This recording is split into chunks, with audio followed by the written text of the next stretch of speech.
할렐루야. 오늘도 하나님 주시는 은혜가 충만하기를 소망합니다. 우리 올림픽 경기에서 우리나라 선수가 유독 정말 잘하는 스포츠 경기가 있습니다. 무엇입니까? 바로 양궁이죠. 지난 2024년 파리 올림픽에서 우리나라는 사상 처음으로 올림픽 양궁 모든 종목에서 금메달을 딴 그런 싹쓸이한 경우가 발생했습니다. 그만큼 대한민국 양궁이라고 할 때 세계 최강이라는 수식어가 떠오르게 됩니다. 그래서 그런지 양궁 경기를 볼 때 우리 마음이 불안하지 않습니다. 다른 나라 선수가 9점을 쏜다 하더라도 우리나라 선수는 10점 쏠 거야, 이런 기대감이 있는 것이죠. 그런데 만약 신문에 이런 기사가 난다면 어떨까요? 대한민국 양궁 예선 탈락, 이런 기사가 난다면 어떨까요? 은메달도 동메달도 아니라 예선 탈락되었다는 기사를 보면 아마 사람들이 충격을 받을 것입니다. 아무도 믿지 않으려 할 것입니다. 그만큼 대한민국 양궁이라고 할 때 세계 최강이라는 그 인식이 우리의 뇌리에 박혀 있습니다. 오늘 바울은 말씀을 듣는 이 유대인들에게 떨쳐낼 수 없는 확고한 그들의 뇌리에 박힌 그 신념을 무너뜨립니다. 그것은 바로 그들이 하나님의 백성, 하나님께서 그들을 택하셨다는 사실입니다. 이 이스라엘 백성들은 하나님의 선택받은 선민이었습니다. 하나님께서 그들을 통하여서 열방 가운데에 하나님의 영광을 드러내시고자 했습니다. 그러한 사명을 받은 게 이스라엘 민족이었습니다. 그러나 그들은 이러한 선민의식을 가지고 이방인들을 정죄하기 시작했습니다.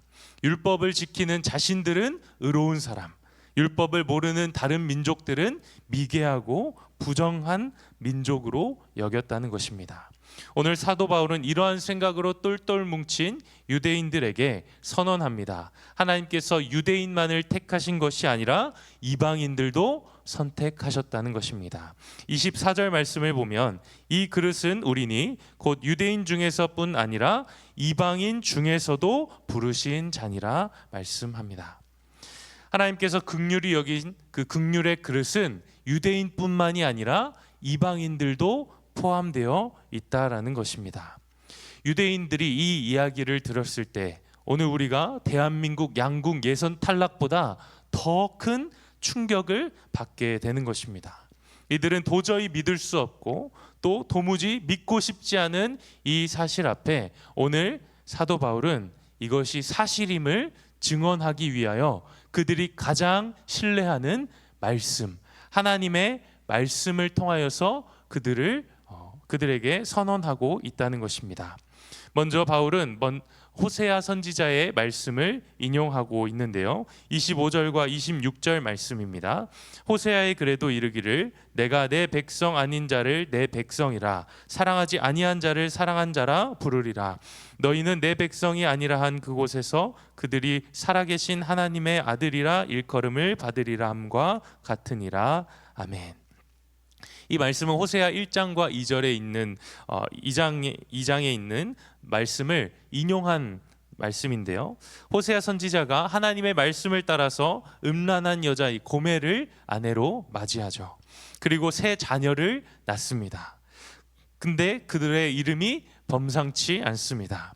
그 중에서도 셋째 아들의 이름이 로암미인데 이 로암미라는 뜻은 너희는 내 백성이 아니다라는 뜻입니다.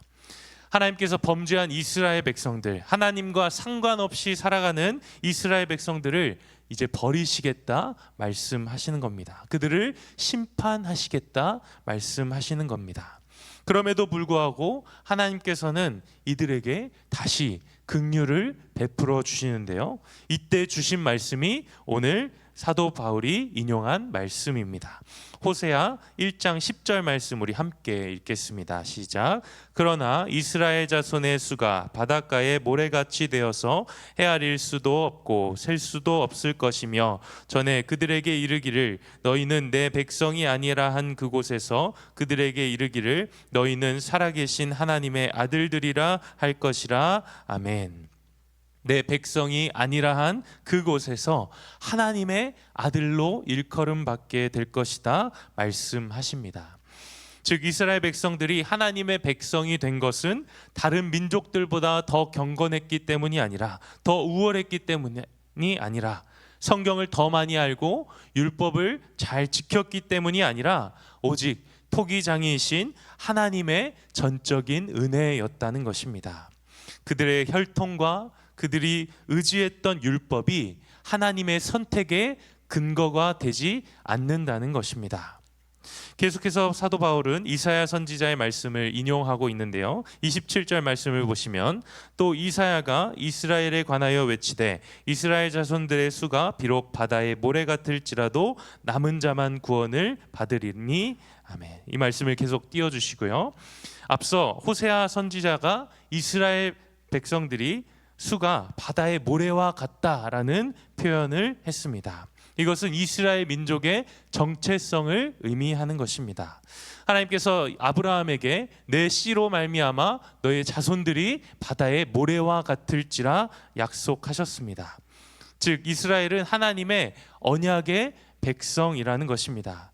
실제로 이스라엘 백성들은 바다의 모래와 같이 충만한 수로 번성했습니다. 하나님께서 그들에게 약속을 신실하게 이행하셨습니다. 그러나 이스라엘 백성들은 하나님을 배반하고 가증한 일들을 행합니다. 하나님께서 택하신 이스라엘조차 멸망당하기에 마땅한 지경에 이르렀다는 것입니다. 그런데 이사야 선지자가 뭐라고 말합니까? 하반절에 남은 자만 구원을 받으리니. 이사야는 이 남은 자 사상을 이야기하고 있습니다.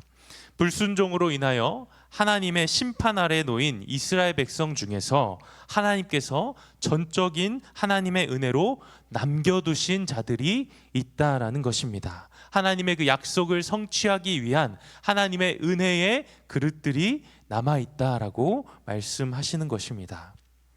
예수님께서 이 세상을 살아가는 모든 인류, 모든 사람들을 구원하시기 위해서 이 땅에 오신 것이 아닙니다.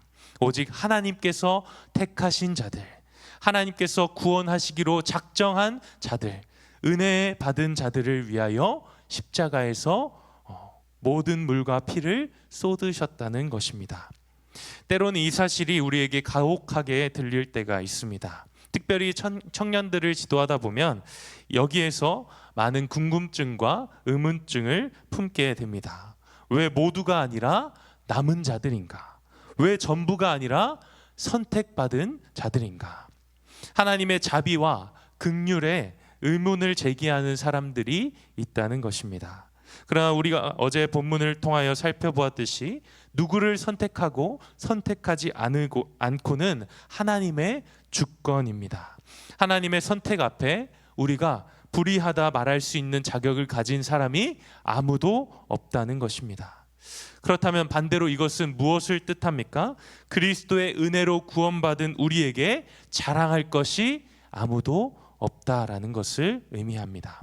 29절 말씀을 보시면 또한 이사야가 미리 말한 바 만일 만군의 주께서 우리에게 씨를 남겨두지 아니하셨더라면 우리가 소돔과 같이 되고 고모라와 같았으리로다 함과 같으니라. 아멘. 여기서 말하는 이 씨라는 것은 남은 자, 생존자를 의미하는 말입니다.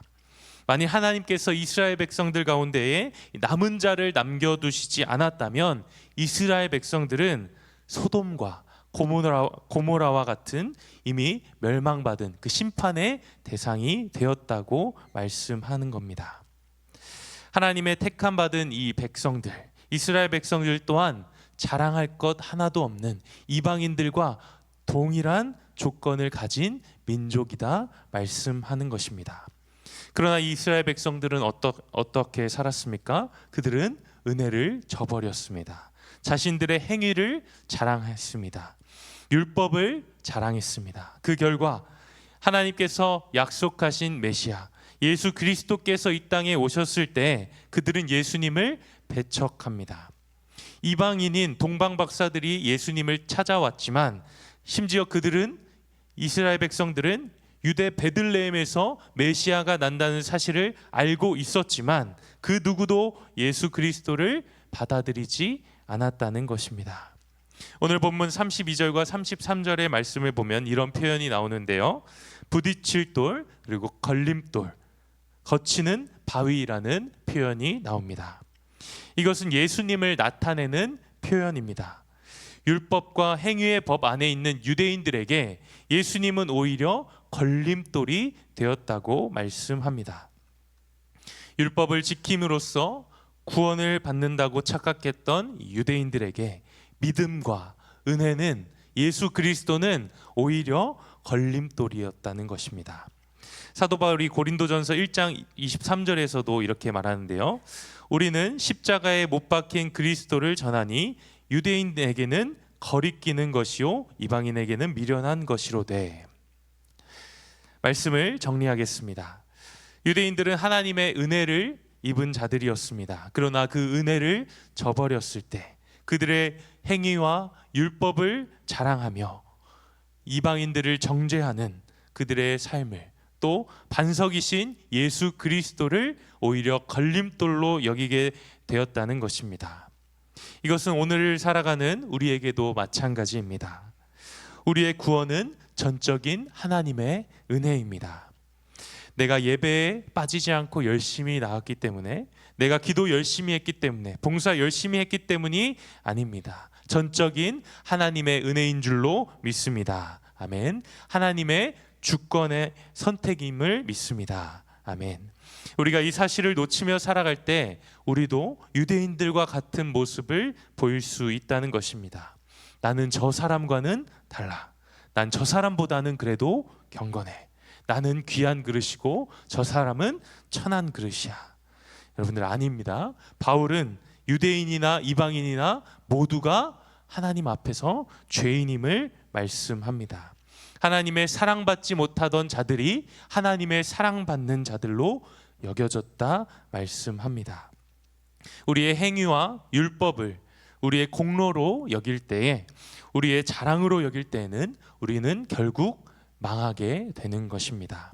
그렇다면 우리가 자랑해야 할 것이 무엇입니까? 우리의 공로는 무엇입니까? 33절 말씀 우리 함께 읽겠습니다. 시작. 기록된 바 보라, 내가 걸림돌과 거치는 바위를 시온에 두노니 그를 믿는 자는 부끄러움을 당하지 아니하리라 함과 같으니라. 아멘. 오직 그리스도를 믿는 자, 그 안에 거하는 자는 부끄러움을 당하지 않는다 말씀합니다. 오직 예수 그리스도만이, 예수 그리스도의 십자가만이 우리의 자랑임을 믿습니다. 죽을 수밖에 없는 죄인인 우리를 긍휼히 여기사 은혜 베푸신 예수 그리스도의 그 사랑과 십자가를 자랑하며 살아가는 우리의 삶이 되기를 소망합니다. 구원의 은혜 앞에 매일 매 순간 하나님께 대한 그 감사를 회복하며 살아가시는 모든 성도님들 되시기를 간절히 소망합니다. 기도하겠습니다. 하나님 아버지, 보잘것없는 우리를 긍휼히 여겨주셔서 가장 귀하신 예수 그리스도를 이 땅에 보내주심에 감사합니다. 그 은혜와 사랑을 날마다 기억하며 정죄와 비판이 아니라 하나님의 사랑으로 살아갈 수 있도록 인도하여 주시옵소서. 우리가 받은 모든 것이 은혜이기에 우리에게 자랑할 것이 하나도 없음을 고백합니다. 오직 예수 그리스도의 십자가만을 자랑하며 오늘도 우리의 삶 가운데에 주님을 전하며 살아가는 자 되게 하여 주시옵소서. 예수님의 이름으로 기도합니다. 아멘.